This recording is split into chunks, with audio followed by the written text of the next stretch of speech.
देश की संसद जनता के पैसों से जनता के लिए चलती है। लगातार संसद के सत्र का समय कम किया जा रहा है। जनता भी यह संदेश दिया सके कि भारतीय जनता पार्टी के लोग बातें तो बड़ी बड़ी करते हैं लेकिन कार्य करने में हमेशा खुशियों का हवाला देते हुए कहीं ना कहीं काम कम करने की जो पेशकश है वो की गई है। नमस्कार, मेरा नाम उत्कर्ष है। आप लाइव सीरीज देखना शुरू कर चुके हैं। देखिए, जिस तरीके से केंद्रीय यानी कि बात हो रही है संसद की, संसद में जो सदन चल रहा था उसके दिन को कम किया गया है। कल ही जो है सदन को समाप्त कर दिया गया। कारण ये बताया गया कि जिस तरीके से आने वाले समय में कई पर्व आ रहे हैं, इसको लेकर काम सुचारू रूप से नहीं चलेगा।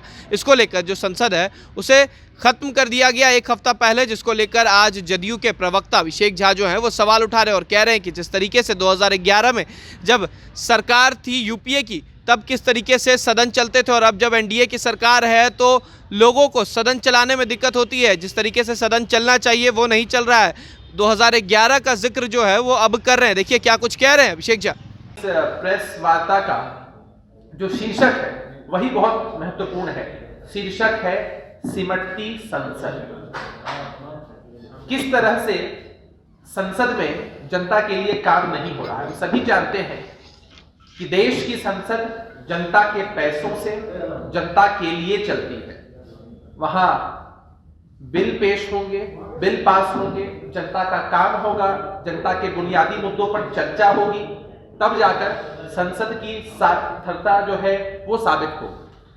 दो महत्वपूर्ण बिंदु हैं जिस पर हम चर्चा करना चाहते हैं। सबसे पहले ये है कि लगातार संसद के सत्र का समय कम किया जा रहा है और दूसरा जो महत्वपूर्ण विषय है वो ये है कि संसद में पेश होने वाले बिल यानी विधेयक की संख्या लगातार बीते वर्षों में कम होती जा रही है और अध्यादेशों की संख्या बढ़ती चली जा रही है। इन दो विषयों पर हम चर्चा करेंगे। जो पहला महत्वपूर्ण विषय है उस पर कुछ पॉइंट्स मैं आपके सामने रखना चाहता हूं। पॉइंट्स सबसे महत्वपूर्ण यही है कि संसद का सत्र अगर लंबा होगा तो विभिन्न मुद्दों पर चर्चा हो पाएगी, बिल पेश हो पाएंगे, पक्ष और विपक्ष के लोग अपनी मंशा जो है उस पर व्यक्त कर पाएंगे और जब डिस्कशन होगा तो चीजें बेहतर तरीके से बाहर निकल पाएंगी। लेकिन आप लोगों ने देखा है, आप लोग लगातार खबरों को कवर करते हैं कि किस तरह से कल संसद में यह बताया गया कि 23 दिसंबर को ही संसद का सत्र समाप्त किया गया अनिश्चितकालीन के लिए, जबकि यह सत्र 29 दिसंबर तक चलना था और लगभग एक हफ्ते पहले सत्र को समाप्त किया गया। जो कारण दिया गया वो भी बेहद हास्यास्पद था। आपको भी सुनकर आश्चर्य लगेगा। सरकार की तरफ से कहा गया कि कुछ अन्य जरूरी कार्य हैं, साथ ही साथ क्रिसमस और नए साल की छुट्टियां होने वाली हैं, तो फेस्टिव या छुट्टियों के माहौल में लोग चले आएंगे तो संसद का कार्य नहीं हो पाएगा। बताइए कितना हास्यास्पद है कि संसद जो इतना महत्वपूर्ण जगह है जहां पर कार्य होना ही चाहिए था, वहां सिर्फ छुट्टियों का हवाला देते हुए कहीं ना कहीं काम कम करने की जो पेशकश है वो की गई है। जबकि आप लोगों को ध्यान होगा, नहीं ध्यान है तो मैं बता दूं कि वर्ष 2011 की बात करें तो वर्ष 2011 में जो विंटर सेशन था, जो शीतकालीन सत्र था, वो 29 दिसंबर तक चला था, जबकि 8 दिन एक्स्ट्रा चला था। 29 दिसंबर से 8 दिन पहले ही सत्र को समाप्त होना था, लेकिन तब की सरकार कार्य करने के लिए कृत संकल्पित थी, इसलिए 8 दिन ज्यादा शीतकालीन सत्र चला था। और मोदी सरकार में ये कोई पहली बात नहीं है कि जो सत्र है वो पहले समाप्त हुआ है। अगर कोविड के टाइम को आप एक्सक्लूड कर दें, क्योंकि हम अगर आरोप लगाएंगे तो भारतीय जनता पार्टी के साथ ही यही जवाब देंगे कि कोविड के समय संसद अपना कार्यकाल पूरा नहीं कर पाया। लेकिन हमारा कहना ये है कि आप भारतीय जनता पार्टी के पूरे कार्यकाल में मोदी सरकार को अगर आप देखेंगे तो अमूमन हर एक सत्र जो है वो अपनी सीमित जो अवधि है उससे कम ही चला है। तो कोविड एक एक्सक्यूज उनकी तरफ से हो सकता है, लेकिन ये सच्चाई है कि संसद ने अपना सत्र पूरा नहीं किया और ये लोकतंत्र पर हमला नहीं तो और क्या है। मैं एक और तथ्य आपके सामने रखना चाहता हूं कि वर्ष 2011 में जो बजट सेशन था वो लगभग 50 दिनों तक चला था।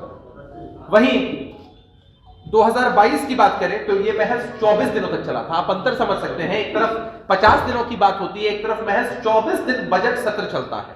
वर्ष 2022 में संसद मात्र 75 दिन चला है। ये जो हमारा वर्ष बीता है उसमें महज 75 दिन। लेकिन अगर हम वर्ष 2011 की बात करें तो संसद ने 110 दिनों तक काम किया है। एक बड़ा अंतर फिर से आपको देखने को मिल रहा है।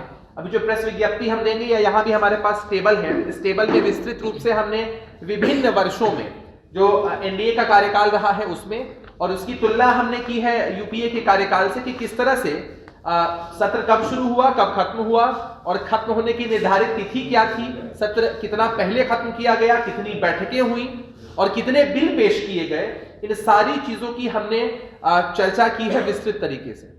अब मैं आग्रह करूंगा, हमारी प्रवक्ता साथी हैं, प्रबुद्ध साथी हैं अंजू मारा जी, उनसे मैं आग्रह करूंगा कि जो दूसरा पहलू है, बहुत महत्वपूर्ण पहलू है, वो भी उस पहलू पर विभिन्न जो पॉइंट्स हैं वो आप लोगों के समक्ष रखें, ताकि जनता में ये संदेश जा सके कि भारतीय जनता पार्टी के लोग बातें तो बड़ी बड़ी करते हैं लेकिन कार्य करने में हमेशा पीछे रहते हैं। तो आपने साफ सुना किस तरीके से सदन में जो चर्चा होती है वो नहीं हो रही है। इन तमाम बातों को लेकर वो सवाल उठा रहे हैं केंद्र सरकार पर और कह रहे हैं ज़बरदस्ती जो है वो संसद के दिनों को कम किया जा रहा है। 2011 की अगर बात करें तो 100 दिनों से ज़्यादा संसद चलता था, लेकिन अब 100 दिन के सीमित जो हो गया है वो संसद हो गया है। ऐसे में कार्य जो है वो वहाँ नहीं हो रहा है। फिलहाल खबर में सिर्फ इतना ही। आप हमारे साथ बने रहें, हमारे चैनल को सब्सक्राइब नहीं किया है तो जल्द से जल्द कर ले। बहुत बहुत धन्यवाद।